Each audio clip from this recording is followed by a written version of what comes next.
Do we have a quorum? Yeah. Members, we can take our seats so we can call the Children and Family and Elder Affairs Committee for Monday, November 13, 2017 to order. Nikki, we can call the roll and announce the presence of a quorum. Chairman Garcia. Here. Vice Chair Torres. Here. Senator Broxson. Senator Campbell. Here. Senator Stargell. Senator Stubbe. Here. A quorum is present. Thank you, members. We've combined two agendas from last week and this week, so we're going to try to move through this as expeditiously as possible, I guess. I don't know if that's the correct word or not, but it sounds right. All right, sounds good. So with that, Senator Pasadomo, you're welcome to present Senate Bill 268, Public Records, Public Guardians, and Public Guardians Case Managers. Thank you, Mr. Chair. This bill exempts current or former public guardians, and the amendment adds. I thought I did it. Okay. The bill exempts current or former public guardians and public guardian employees with fiduciary responsibility, which is the amendment. You're going to present the strike call. You want to do that? Yeah, the strike is just a change. We had the word case manager in there, and that's what we had last year. And then we realized there's a defined term of fiduciary responsibility, so we figured we might as well use the defined term. All right, so let's just bring up the strike call. Yeah. Members, without any objections, let's show barcode 423396 introduced. You're recognized. Thank you. And then this is, again, the public records exemption for the public guardians and the employees that have fiduciary responsibility and their family members from release of personal identifying information from public record. The reason for this bill is that, as you know, public guardians are in contact with the public. They oftentimes represent people who've been taken from their families, and so I have a list of about 25 instances where public guardians have been threatened by people. A threat by a son who told a DCF caseworker that he was going to find and kill the public guardian assigned to his mother after she was removed from his care. I mean, those stories are rampant. So if we could make their personal identification information private, that would be helpful. And that's the bill and the amendment. That's the amendment. Sure. The only question I have is, this is due because there were threats to these public guardians? Yes, sir. Can you, since you're presenting the bill, just for the public's knowledge, what are public guardians and what do they do and how do they help? Thank you, Mr. Chair. Public guardians are assigned to represent people generally who are indigents who can't afford the cost of a guardian. So if it's someone who's not able to manage their affairs, so they are appointed, by the state and represent people again who can't manage their own affairs. And how would one go about getting a guardian? There's a number of different ways. It can be someone can petition for a guardianship. The court can order it based upon information presented to the court. It all goes through the judicial system. Thank you. And the reason that, well, congratulations. Is there any other questions or comments about the bill? If there's, is there any objections to the strike call? We'll see no objections. So the strike call adopted. We're now on the bill as amended. Any questions of the bill sponsor? Any debate? And I'll just say, we do have some public testimony. We have Brian Sherry.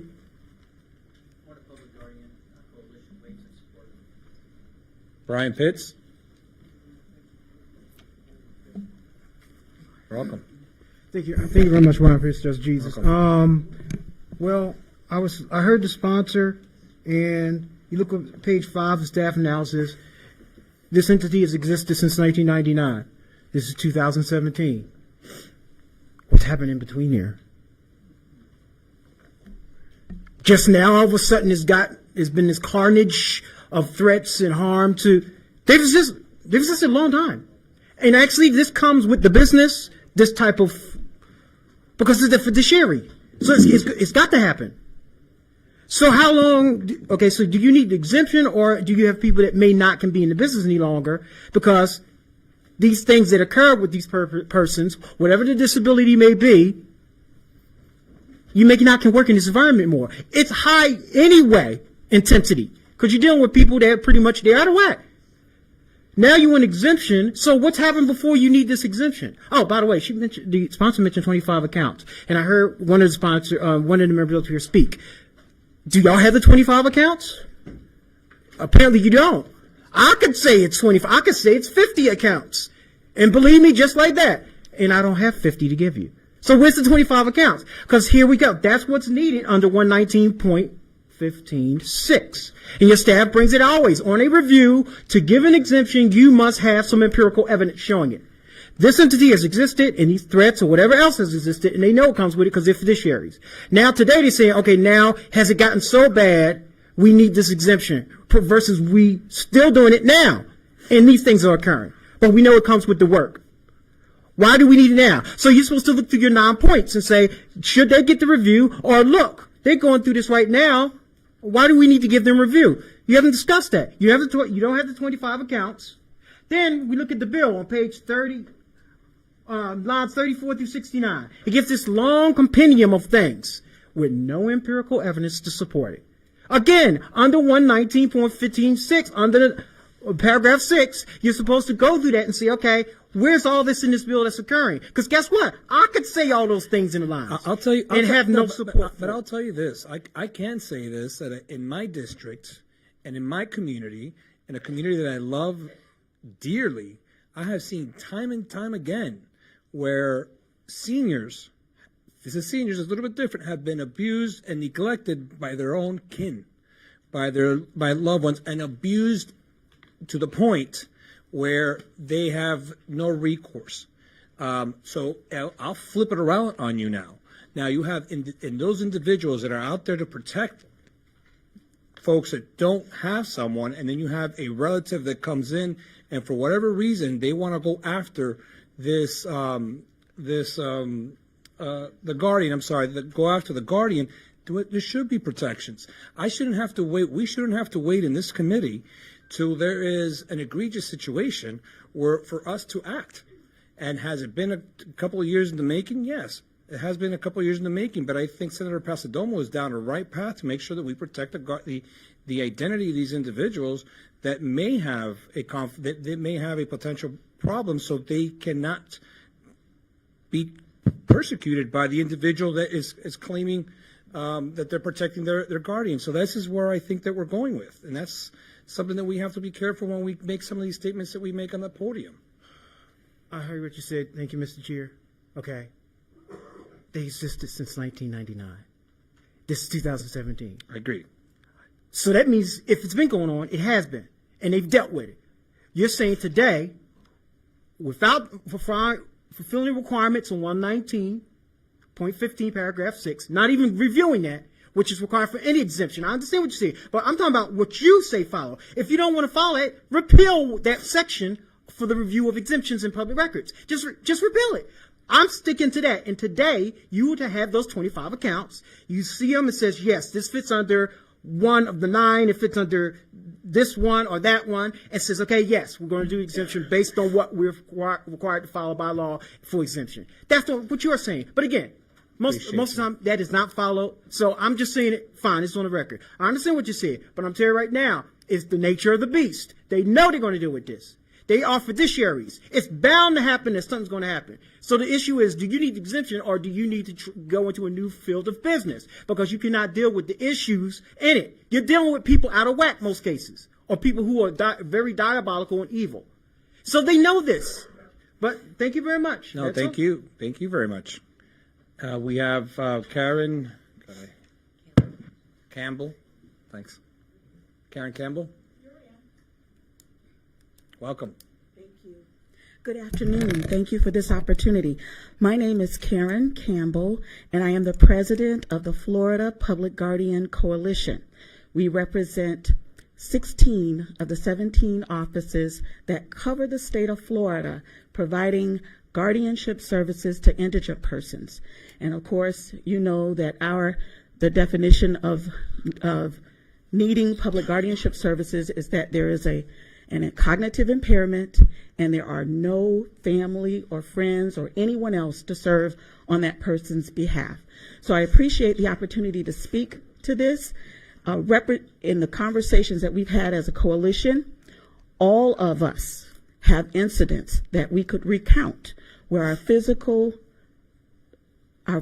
person has been in danger, either from the people we serve, because many of them have mental illnesses, or from their families or alleged exploiters. And I thought I would just share briefly, too, in my own personal experience. I've been doing this since the year 2000, and one incident that has really shook the people that we serve, the people that I hire, our staff, was an incident when we were helping a man with a mental illness.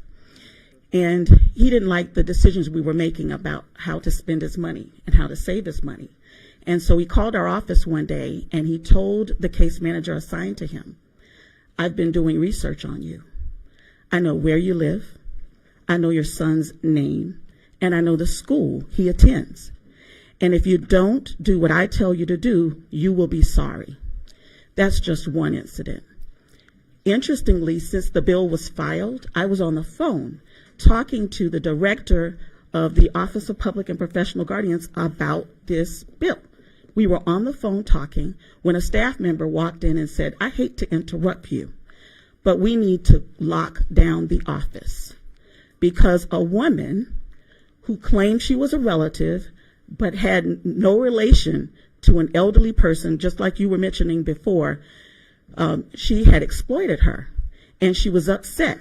This alleged exploiter was upset because our office, the Office of Public Guardian and Adult Protective Services, had removed an 80-plus-year-old woman from her home where she had not been receiving cancer treatment, had her placed in a nursing home, and the alleged exploiter was mad because we had removed her place to live. She was on her way to my office, and she said, "Karen Campbell better be ready for me." So we had to lock down the office. We've called the police. There are numerous incidents across the state because of the population we serve. We serve many of the same people Guardian ad litem serves. We go into the same kind of dangerous situations. So I appreciate your consideration and listening to the information I provided today. Available for questions if you have any. Thank you so very much. Any questions? Thank you. Senator Pasadomo, is there any debate, members? Seeing no debate. You're good? I just think that, Senator, and hearing the last lady speaking on behalf of those who do the service and how sometimes family members, and you brought that out as well, Chairman, that they don't realize the importance of the work that you do and to safeguard their privacy and not get their families threatened in any manner. So I'm glad that you bring this good bill, and be supporting you. And I too, I think we should build on the program itself. Build it and grow it, because at the end of the day, seniors themselves, we see these reports. It's not just people that are indigent and so forth. It's just seniors in general that have a lot of there's a lot of neglect by their own family members, and there's a lot of abuse by their own family members and by people that have power of attorney over them. And I mean, there has to be a balance. That balance needs to be struck. And fortunately, I won't be here, but hopefully you can carry that mantle and try to make sure we expand that program and make sure that we take care of the most fragile in our community. So thank you very much, and you're welcome to close.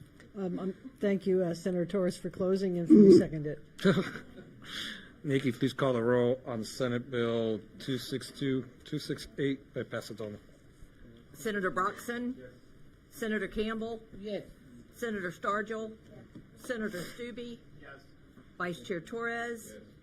Chairman Garcia? Yes, and with that show, Senate Bills 268 reported favorably. Thank you very much. And next, we're going to go to Senator Gibson. Senator Gibson with Senate Bill 422, and then followed by Senate Bill 424. And thank you, Senator Simpson, for allowing Senator Gibson to go. Very intriguing bills. It's very much so. Yes, thank you, Senator Simpson, and thank you, Mr. Chair, and members, senators, for hearing this very good bill that passed this committee unanimously last year, by the way, or maybe that was earlier this year. Yeah, seems I think like it was yesterday. last year. It was No? this year. Okay, good. We're still here. Anyway, whatever. Okay. But thank you. And this bill is the Elder Abuse Fatality Review Teams, creates those in every circuit in the state. And the review team it lays out the members or potential members of those review teams with the idea of those teams receiving closed files. So we want to make sure we understand that these are closed files from a state attorney's office, because I think some have misunderstood exactly what the teams would be reviewing. I went and tweaked the bill after more discussion last year because I had withdrawn it, and I heard from people that they really wanted to see it done, and so I brought it back again this year. And so these are closed files. They've gone through all investigation, so there's no interference with any criminal investigation that is ongoing. These would be files that have gone through the entire process and are now closed in the state attorney's office, and the team may review them or not. It may be a case that was closed that the state attorney's office may have referred to the team, or the team learned of it and they wanted to look at it, and it's specifically for reviewing incidences to make recommendations to the governor, the Senate president, and the Speaker of the House for maybe agency things that need to be added in case there was something that potentially could have been preventable if we'd known more details, or if we had information going to an agency or more review at an agency, just making recommendations to state agencies only from this team. And that is the bill. Any questions, members? Good job. We have Robert Beck. Eileen Redden.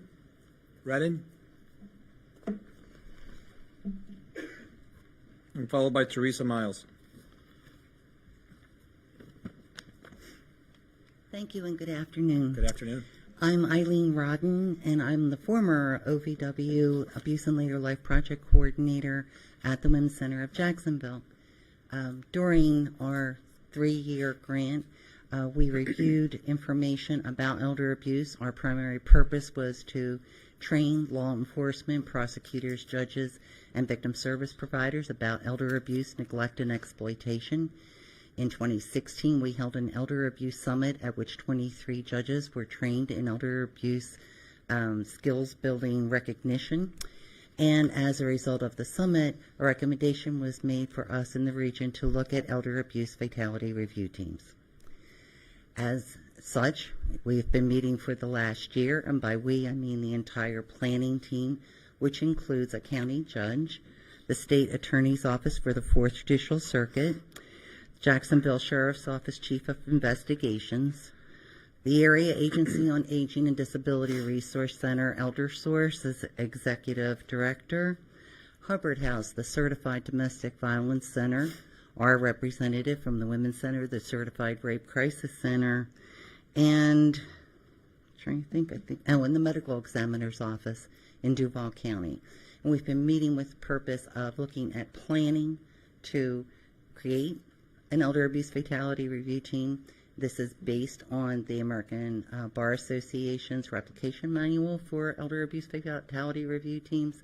We've taken our time and defined the purpose as to be for closed cases only, as Senator Gibson acknowledged states in the bill. Questions? Right, thank you. Any questions, members? And I support this bill. It's very important. Yes, sir. Thank you. Teresa, next we have Teresa Miles. Yes, Teresa Miles with Women's Center. I waive in support of the bill. Thank you, Teresa. Brian Pitts?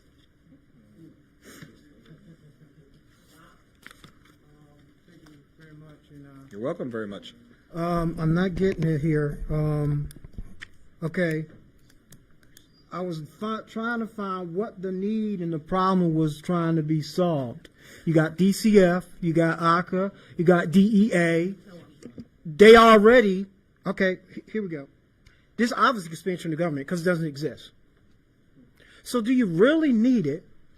So I looked at it and say, well, DEA got ombudsmen in that concept, which could do this same thing or parts of it, so you wouldn't have to expand it. Then DCF, even staff mentions on page 2, the DCF has the multidisciplinary teams, which they by statute can do right now and actually do the same thing if they wanted to also. So DCF could do this without this need.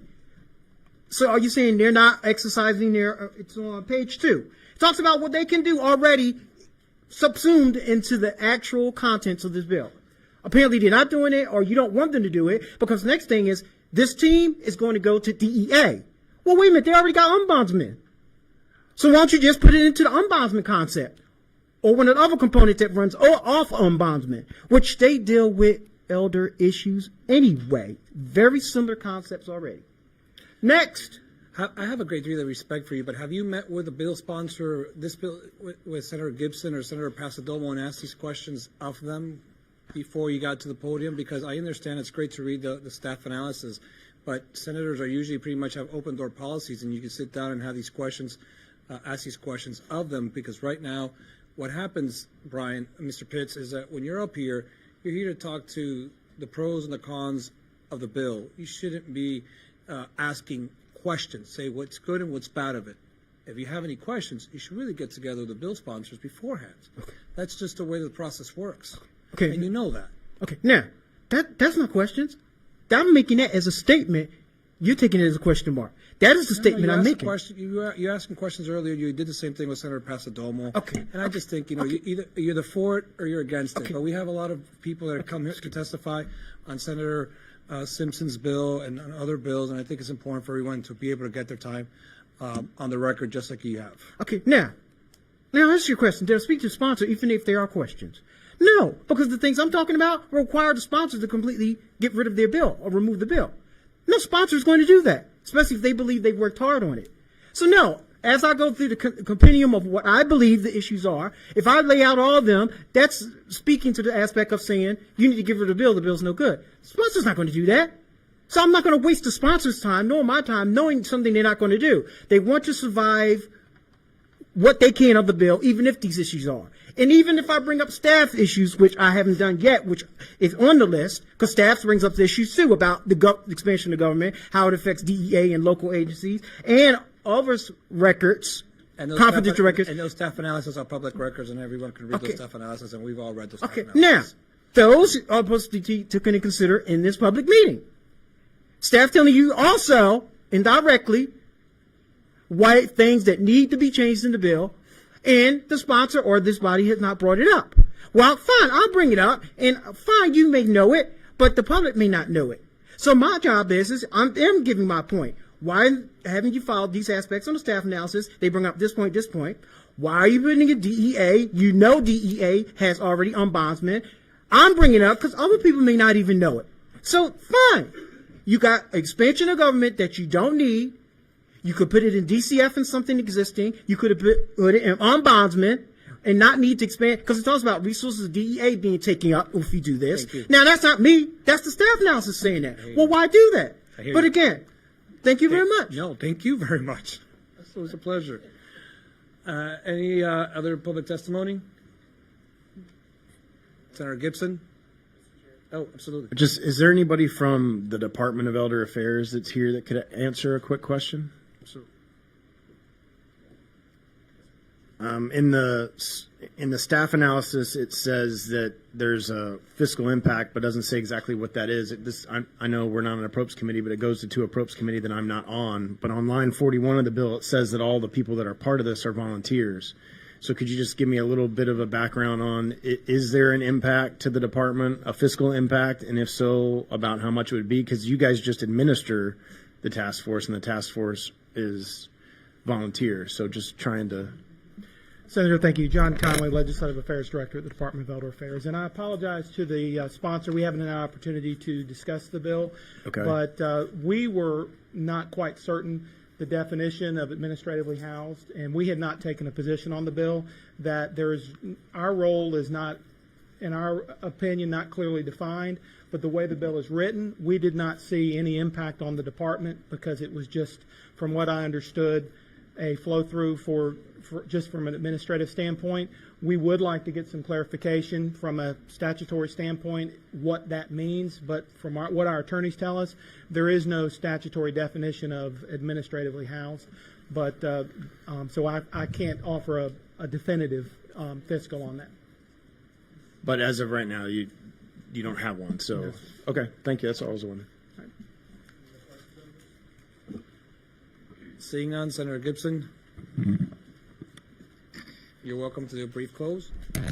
Thank you, Mr. Chair. And to the question of fiscal, and we'll talk certainly about the administrative housing, and this is something that we worked with Claude and your staff, one of your other staff who has flown the coop to the House, I think. They stole her. Yeah, that.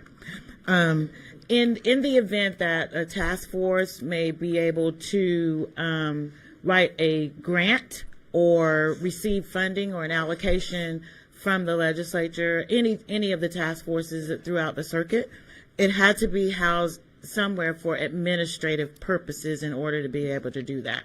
But other than that, there is no fiscal to elder affairs whatsoever. Even in the circuit, the chief officer in a circuit would likely convene the first meeting of the task force, and after that is self-perpetuating. There's no financial attachment to the circuit for the task force whatsoever. And Thank you. I think it's important that your committee deals with current abuse, former abuse, and if we find that maybe there are some recommendations to save even one senior as a result of these task forces throughout this state, then we have done the job that I think we were sent here to do. And making recommendations to us and the House and the governor when there has been a death of an elder because of abuse is something that we should do. And I would greatly appreciate your favorable support. Thank you. Well, thank you. With that, Nikki, please call the roll on Senate Bill 422. Senator Broxton, Senator Campbell. Yes. Senator Stargell. Senator Stube. Vice Chair Torres. Chairman Garcia. Yes, and with that show, Senate Bill 422 reported favorably. Next, we're going on the public records bill that is attached to this bill, Senate Bill 424.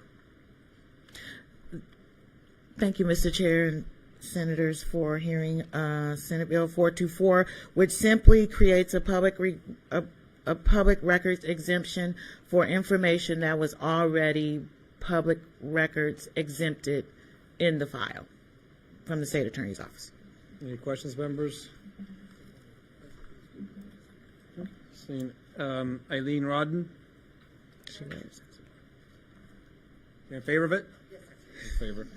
And Teresa Miles? Waving in favor. Perfect. Any debate, members? Seeing no debate. Having closed on your bill? Yes. Nikki, please call the roll on Senate Bill 424.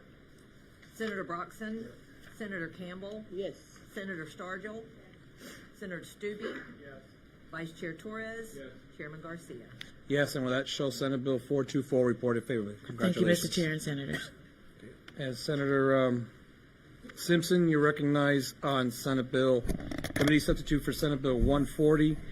Senator Benaquisto is a primary sponsor, and you're the primary co-sponsor, correct? Correct. Thank you, Mr. Chairman, and that's right. Me and Rules Chair Benaquisto got together this summer. We had it was obvious that we had a serious problem in our state with minors being able to marry at a very young age, and this bill does simply one thing, which is to ban children under 18 from getting married. I know we have a lot of testimony. That's simply the bill, though. Is there any questions, members? Let's go through the testimony.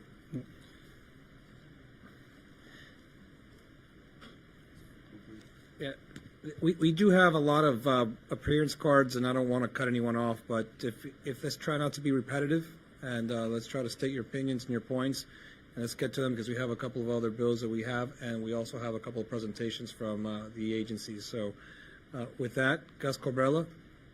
Yes, sir. FloridaTest2 Center, please. Barbara Devane. She's in support. In support. Ignacio Diaz. Oh, thank you, Ignacio. McKenna Toby.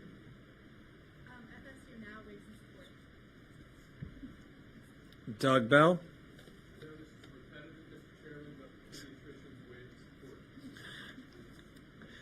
Jody Stevens. I thought I was going to read more than this. Okay, Jody Stevens.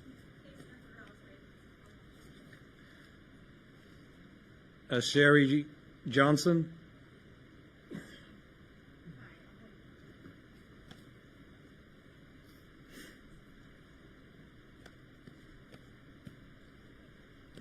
Hi, Sherry Johnson. I am an advocate. I'm a survivor, as well as a founder of a nonprofit for abuse. I was raped at a very early age. I was forced to be married because of my rapist.